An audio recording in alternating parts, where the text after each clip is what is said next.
Hey there, if you are a fan of crocheting and knitting and you want to keep track of all of the yarn that you've got in your stash, this is a perfect spreadsheet to use.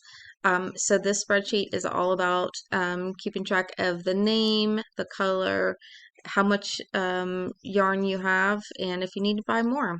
So this is a quick tutorial on how to do that. Okay, so at the top we've got the number. That's just literally the number of how many items you've got.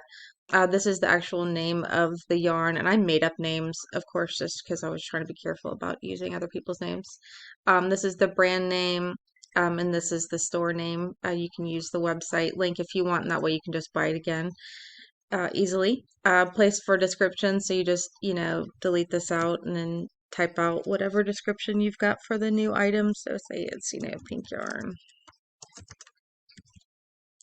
Color is pink, the cost per skein, the content, the gauge, the length that you've got in yards, the weight in ounces, the knitting or needle or crochet hook size that you'll need, the plan that you have for the item, so that way when you buy it, you know, like, okay, I was going to use this item to make, a scarf.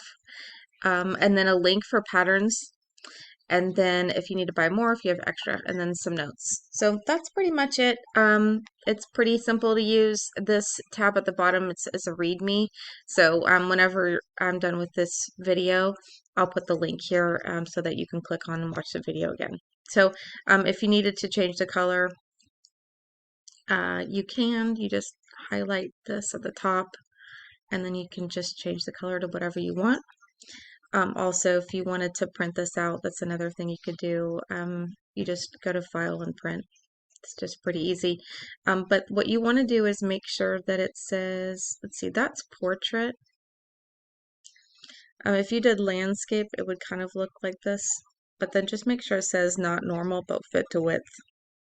And it'll print out good for you. So, and if you wanted to just delete everything and then just, write it up and put it on, clipboard, you could do that, or put it into some sort of a notebook. So anyways, have fun crocheting or knitting, and I hope y'all have a good one. Thanks.